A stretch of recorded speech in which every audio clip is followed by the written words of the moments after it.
YouTube channel MB study point में आपका फिर से स्वागत है। दोस्तों, आज हम बात करेंगे सैनिक स्कूल के बारे में। काफ़ी लोगों के मन में ये विचार रहता है कि सैनिक स्कूल का जो है कैसे संचालन होता है, कैसे सैनिक स्कूल के अंदर एडमिशन होता है, कैसे सीटों का रिजर्वेशन निर्धारित किया जाता है एडमिशन के लिए, और किस प्रकार से सैनिक स्कूल जो है एस्टेब्लिश हुए थे या किस प्रकार से वर्तमान में संचालन हो रहा है और किस प्रकार से अपना कार्य करते हैं। तो इसके अंदर हम बात करेंगे इस वीडियो के अंदर मुख्य रूप से कि सैनिक स्कूल का जो है संचालन किसके द्वारा होता है और उसकी शुरुआत कब से हुई थी या उसका उद्देश्य क्या है, और उसके अंदर सीटों का रिजर्वेशन कैसे होता है एडमिशन के लिए। और इसके अलावा हम बात करेंगे कि इसका जो मुख्य जो हेड है जिसके द्वारा संचालन किया जाता है वो क्या कार्य करता है और कैसे कार्य करता है,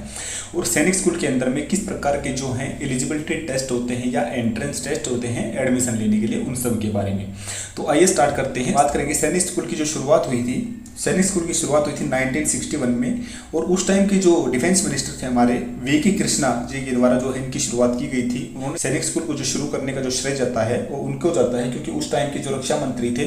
वही थे 1961 में वी.के. कृष्णा जी, जिनके द्वारा इन स्कूल की शुरुआत की गई थी। क्योंकि इनका जो संचालन होता है वो मुख्य रूप से जो है दोस्तों सैनिक स्कूल सोसाइटी के द्वारा जो है उसका संचालन किया जाता है, और उसका जो अध्यक्ष होता है वो होता है रक्षा मंत्री की अध्यक्षता में जो है इनका संचालन किया जाता है। यानी जो इसका मेन कंट्रोल जो होता है वो बोर्ड ऑफ गवर्नर के अंदर होता है। बोर्ड ऑफ गवर्नर के अंदर में जो है दोस्तों काफ़ी मेंबर्स होते हैं, जिसके अंदर जो है आपके जिस स्कूल जो आपका जो सैनिक स्कूल है जिस स्टेट के अंदर जो है लोकेटेड होता है उसके जो चीफ मिनिस्टर या उसकी जो एजुकेशन मिनिस्टर हैं वो भी उनके मेंबर होते हैं। इसके अलावा काफ़ी जो सेक्रेटरी लेवल पद के जो हमारे जो ऑफिसर्स होते हैं, जो सेंट्रल गवर्नमेंट के ऑफिसर्स होते हैं, वो भी उनके मेंबर होते हैं। और जो मेन जो डिसीजन लिया जाता है कोई भी सैनिक स्कूल को एस्टेब्लिश करने का या उसको जो है मुख्य रूप से जो है संचालित करने का, कैसे उसके अंदर कार्य किया जाएगा, क्या उसके अंदर नए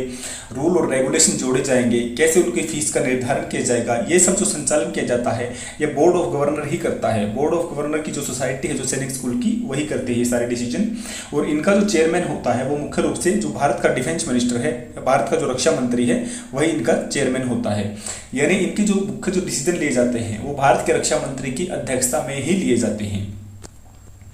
इसके आगे हम बात करेंगे दोस्तों कि उद्देश्य क्या है। सैनिक स्कूल को सैनिक स्कूल की शुरुआत करने का उद्देश्य क्या था कि विद्यार्थियों को जो है फिजिकली यानी शारीरिक, एकेडमिकली और मेंटली तौर पर जो है दोस्तों मजबूत बनाना, और उनको जो है भारत की जो एनडीए है नेशनल डिफेंस एकेडमी या इंडियन नेवल एकेडमी के लिए तैयार करना। यानी भारत की रक्षा के लिए जो है ऊंचे पद हैं उनके लिए जो है दोस्तों उनको तैयार करना, शारीरिक रूप से, मानसिक रूप से और एकेडमिक रूप से उनको इस प्रकार की शिक्षा देना, इस प्रकार की उनको ट्रेनिंग देना जिससे वो जो है भारतीय सेनाओं के लिए जो है तैयार किए जा सके। और इसके अंदर हम बात करें दोस्तों किसी भी स्टेट के अंदर में जो है एमओडी जो सैनिक स्कूल रन करती है वो जो है एक ज्वाइंट वेंचर होता है। ज्वाइंट वेंचर मतलब कि दो तरफा होता है, वो ज्वाइंट होता है, मतलब सेंट्रल गवर्नमेंट के द्वारा ही नहीं किया जाता वो टोटली, उसके अंदर स्टेट गवर्नमेंट का भी हाथ होता है। क्योंकि जैसा हमने बताया कि बोर्ड ऑफ गवर्नर के जो मेंबर होते हैं उसमें जो पर्टिकुलर स्टेट है जिसके अंदर स्कूल लोकेटेड होता है उसके चीफ मिनिस्टर या उसके एजुकेशन मिनिस्टर भी इन्वॉल्व होते हैं। इसलिए इसके अंदर जो है ज्वाइंट वेंचर होता है सेंट्रल गवर्नमेंट और स्टेट गवर्नमेंट का। उसके बाद ही ये स्कूल का जो है संचालन सुचारू रूप से किया जाता है। और इसके अंदर अगर देखे जाए तो सेंट्रल गवर्नमेंट या जो एमओडी है मिनिस्ट्री ऑफ डिफेंस क्या प्रोवाइड करवाती है, मिनिस्ट्री ऑफ डिफेंस प्रोवाइड करवाती है एनुअल फंडिंग, जो है एनुअल फंडिंग प्रोवाइड करवाएगी स्कूल के लिए। उसके अलावा जो है दोस्तों सर्विंग ऑफिसर्स, क्योंकि सर्विंग ऑफिसर्स इसके अंदर जो प्रिंसिपल रैंक के होते हैं या जो सेक्रेटरी रैंक के होते हैं वो जनरली जो है हमारे जो कर्नल रैंक के जो ऑफिसर्स होते हैं वो इसके अंदर जो है प्रिंसिपल होते हैं। और इसके आगे हम बात करें जो सेक्रेटरी लेवल के जो ऑफिसर्स होते हैं वो हमारे लेफ्टिनेंट कर्नल या जो हेडमास्टर टाइप के जो होते हैं वो होते हैं हमारे लेफ्टिनेंट कर्नल रैंक के, या जो भारत की तीनों सेनाओं आर्मी, नेवी, एयरफोर्स में जो इक्विवेलेंट रैंक है उसके जो ऑफिसर्स होते हैं उस रैंक के ऑफिसर होते हैं। लेफ्टिनेंट कर्नल रैंक या विंग कमांडर रैंक के ऑफिसर जो है उसके अंदर सेक्रेटरी रैंक के होते हैं, सेक्रेटरी लेवल के जो ऑफिसर्स होते हैं। और स्टेट गवर्नमेंट इसके अंदर क्या प्रोवाइड करवाती है। स्टेट गवर्नमेंट की अगर हम बात करें तो स्टेट गवर्नमेंट जो है लैंड प्रोवाइड करवाती है, कोई भी इंफ्रास्ट्रक्चर है या अदर टीचिंग एडमिनिस्ट्रेटिव रिसोर्सेज है या अदर टीचिंग एडमिनिस्ट्रेटिव एम्प्लॉय, सब जो एम्प्लॉय हैं उनको प्रोवाइड करवाने की जो रिस्पॉन्सिबिलिटी है वो स्टेट गवर्नमेंट की होती है। तो उसके बाद में ही जो दोस्तों इनका जो सुचारू रूप से संचालन किया जाता है दोनों की सहमति के द्वारा। और इसके अंदर अगर हम बात करें तो हमने जैसे मेन जो मुख्य जो इसका एडमिनिस्ट्रेशन देखा वो सैनिक स्कूल सोसाइटी जिसके जो बोर्ड ऑफ गवर्नर जो होते हैं और जिनका जो हेड होता है जिसकी अध्यक्षता में जैसे भारत के रक्षा मंत्री की अध्यक्षता में किया जाता है लेकिन स्कूल का जो एडमिनिस्ट्रेशन जो ग्राउंड लेवल पे अगर देखे जाए तो ग्राउंड लेवल पे इसका जो एडमिनिस्ट्रेशन, लोकल एडमिनिस्ट्रेशन जो स्कूल का है वो लुक आफ्टर किया जाता है लोकल बोर्ड ऑफ एडमिनिस्ट्रेशन, और जिसका जो चेयरमैन होता है वो GOC-in-C of the concern command where Sainik school is located. यानी जो हमारे जो आर्मी के जो जीओसीएनसी होते हैं यानी लेफ्टिनेंट जनरल रैंक के जो ऑफिसर्स होते हैं, जो पर्टिकुलर कमांड के ऑफिसर्स होते हैं, या इसके इक्विवेलेंट जो अगर आर्मी कमांड वहाँ पे आर्मी कमांड कि मान लो कोई यूनिट नहीं है, आर्मी कमांड कोई नहीं लगती, तो एयरफोर्स या नेवल कमांड जो होती है जिसके इक्विवेलेंट जो ऑफिसर्स होते हैं एयर मार्शल रैंक के होते हैं,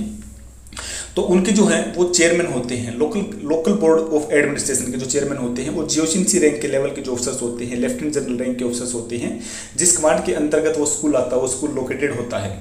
फॉर एग्जाम्पल अगर हम बात करें, जिस तरह हमारी जो नॉर्थ कमांड है, उत्तरी कमांड जो है आर्मी की जो है वो चंडी मंदिर है, तो चंडी मंदिर के अंदर में जितने भी स्कूल आएंगे, सैनिक स्कूल आएंगे, तो उन सबका जो चेयरमैन होगा वो जीओसीएनसी रहेगा, जो चंडी मंदिर कमांड का जो है, उत्तरी कमांड का जो आर्मी की उत्तरी कमांड का जो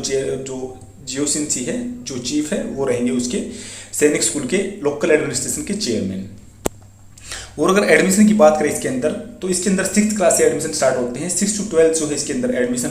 होते हैं। 6 to 12 का जो है इसके अंदर वो क्लासेस हैं जो रन करती हैं, और 6th क्लास से इसके अंदर एडमिशन स्टार्ट होते हैं। और एडमिशन के लिए जो एलिजिबिलिटी क्राइटेरिया है एज का अगर देखें तो 6th क्लास के लिए 10 से 11 ईयर्स का जो है एज क्राइटेरिया होनी चाहिए एज ऑन 2 जुलाई जिस पर। और इसके अंदर एडमिशन के लिए दोस्तों एक बार ही चांस मिलता है, और जो चांस जो मिलता है, जो एडमिशन जो होता है उसकी अगर हम बात करें तो इसके अंदर जो है रिटन टेस्ट होता है, रिटन टेस्ट के अलावा मेडिकल फिटनेस टेस्ट होता है, उसके बाद जो है लिस्ट, फाइनल लिस्ट लगती है, और उसके बाद इसके अंदर एडमिशन होता है। अगर हम रिटन टेस्ट की बात करें किस प्रकार का रिटन टेस्ट होता है, तो वो दोस्तों 200 मार्क्स का जो है रिटन टेस्ट होता है इसके अंदर। और रिटन टेस्ट के जो है 4 पार्ट हैं, 4 पार्ट में देख लीजिए क्या क्या होते हैं। पहले पार्ट में है दोस्तों न्यूमेरिकल एप्टीट्यूड टेस्ट है, दूसरे पार्ट में जो है मैथमेटिक्स नॉलेज टेस्ट है, और अगर तीसरे पार्ट की बात करें हम तो लैंग्वेज जो टेस्ट है दोस्तों हमारा होता है लैंग्वेज कंपटीशन टेस्ट, और चौथे पार्ट में जो होता है इंटेलिजेंस टेस्ट है। और इन सब के टेस्टों में जो इसके 4 पार्ट होते हैं, जो 200 नंबर का जो टोटल हमारा 4 पार्ट होते हैं मिलके, इसके अंदर जो इसकी जो पासिंग मार्क्स है वो अगर कोई बच्चा अगर तो मान लो अटेंड करता है, उसके बाद में जो है उसके अंदर जो शॉर्टलिस्ट जो बच्चे किए जाते हैं उन सब का इसके बाद मेडिकल एग्जाम होता है। मेडिकल एग्जाम के अंदर जो पास कैंडिडेट हैं उसके बेसिस पे जो है दोस्तों उनकी फाइनल लिस्ट लगती है। और जो हमारा रिजर्वेशन वगैरह जो भी होता है, जिन बच्चों को रिजर्वेशन कैटेगरी के जो बच्चे हैं उनको जो रिजर्वेशन मिलता है वो रिजर्वेशन तभी मिलता है जब वो बच्चे जो है दोस्तों इसके मिनिमम टेस्ट को जो है पास कर देते हैं, और इसके अलावा इसके मेडिकल एग्जाम को भी पास कर लेते हैं। इसके आगे हम बात करें दोस्तों स्टूडेंट के लिए reservation in seats in admissions. तो इसके अंदर एडमिशन की बात करें तो 67% जो सीट है दोस्तों एडमिशन के लिए वो रिजर्व की गई हैं उस पर्टिकुलर स्टेट के लिए जिसके अंदर वो स्कूल लोकेटेड है। यानी जिस स्टेट के अंदर जो स्कूल लोकेटेड है, कोई पर्टिकुलर स्टेट, जिस प्रकार से हरियाणा के अंदर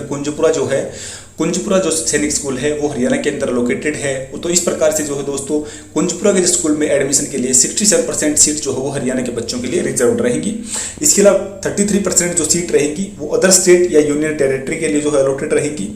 और इस सब के अलावा जो है दोस्तों कास्ट वाइज अगर हम रिजर्वेशन देखें इनके अंदर तो 15% जो है एससी कैटेगरी के लिए रिजर्वेशन है, 7.5 जो है शेड्यूल ट्राइब्स यानी एसटी के लिए रिजर्वेशन है। लेकिन ये रिजर्वेशन तभी है जब subject to qualify in entrance, यानी एंट्रेंस टेस्ट में पास होने के बाद और मेडिकल में पास होने के बाद जो बच्चे शॉर्टलिस्टेड किए जाते हैं उसके बाद ही उनको रिजर्वेशन के लिए जो है दोस्तों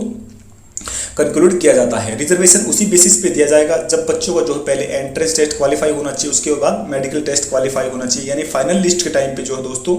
उनको जो है रिजर्वेशन के लिए कंसीडर किया जाता है। और इसके आगे हम बात करें कि सरप्लस बच्चे जो अगर मान लो बच जाते हैं कि जिनका एडमिशन नहीं होता है, तो सरप्लस बच्चे अगर हैं और मान लो किसी दूसरे सैनिक स्कूल में अगर सीट वैकेंट रह जाती है हमारी, तो उसके लिए जो है दोस्तों उनको एडमिशन के लिए दूसरे स्कूल में कंसीडर किया जा सकता है। लेकिन वो जो है दोस्तों under the discretion of honourable secretary, जो हमारे लोकल बोर्ड एडमिनिस्ट्रेशन के जो सेक्रेटरी होते हैं उनके जो है विवेक के ऊपर निर्भर करता है वो कि उनको जो है दूसरे स्कूल सैनिक स्कूल के अंदर एडमिशन के लिए जो है दोस्तों फॉरवर्ड किया जाए, रिकमेंड किया जाए या नहीं किया जाए। इसके आगे अगर हम बात करें दोस्तों स्कूल फीस के बारे में, तो स्कूल फीस का जो डिसीजन होता है पेरेंट्स की इनकम या सेंट्रल गवर्नमेंट या स्टेट गवर्नमेंट के अलावा जो ग्रांट पास की जाती हैं, उनके बेसिस पे जो है दोस्तों इनका जो बोर्ड ऑफ गवर्नर के द्वारा इनकी फीस निर्धारित की जाती है। और ये दोस्तों बोर्डिंग स्कूल है, ये सारे के सारे बोर्डिंग स्कूल हैं, यानी बच्चों को वहाँ पे रहने खाने पीने सब की व्यवस्था तो इसके साथ साथ पढ़ाई के साथ साथ जो उनको दी जाती है। और एट प्रेजेंट अगर हम देखें तो अराउंड 55,000 जो है दोस्तों पर एनम जो है बच्चों की फीस इसके अंदर लगती है। इसके आगे हम बात करें दोस्तों स्कूल टर्म और वेकेशंस के बारे में, यानी स्कूल की टर्म कब से स्टार्ट है और वेकेशंस उनकी कब कब होती हैं। तो स्कूल टर्म्स जो स्टार्ट होती है दोस्तों इसके अंदर जुलाई टू मई होती है। जैसा हमने आपको पहले बताया था कि 2 जुलाई जो है दोस्तों इसके अंदर एडमिशन की डेट जो है कंसिडर की जाती है बच्चे की एज क्राइटेरिया के हिसाब से। तो जुलाई टू मई इनकी जो है दोस्तों स्कूल की जो टर्म होती है, और 2 टर्म होती है इनकी। पहली जो टर्म है दोस्तों वो होती है यानी जुलाई से लेके दिसंबर जनवरी तक की, यानी जब तक उनकी विंटर वेकेशन होती है। विंटर वेकेशन होती है जो तो इनकी है 4 वीक्स की, दिसंबर और जनवरी में जनरली होती हैं। और समर वेकेशन जो होती है दोस्तों इनकी मई के बाद ही होती हैं, जुलाई टू मई, मतलब इनकी जो टर्म कंप्लीट हो जाती है मई के बाद उनकी जो है जो समर वेकेशन होती हैं जून जुलाई में, और उसके बाद में जो फ्रेश एडमिशन होते हैं। और इसके अंदर अगर हम दोस्तों एक दो चीज़ जो हम छूट गए, एंट्रेंस टेस्ट जो होता है बच्चों का वो जनरली जो है दोस्तों फरवरी के अंदर जो है उसको कंडक्ट किया जाता है। और जनरली ये जो होता है held once in a year, यानी साल में एक ही बार जो है दोस्तों इसको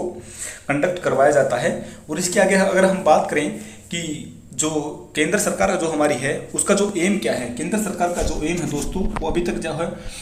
जो हमारे 33 सैनिक स्कूल ही जो टोटल है अभी तक जो एस्टेब्लिश हो रखे हैं इंडिया के अंदर, लेकिन उनकी जो संख्या को बढ़ाना और उसके अंदर जो है दोस्तों मैक्सिमम कंट्रीब्यूशन देना ताकि बच्चों को जो है रक्षा से या संबंधित सेवाओं के लिए ज़्यादा से ज़्यादा प्रेरित किया जाए। ये हमारा तो है केंद्र सरकार का जो है एम है।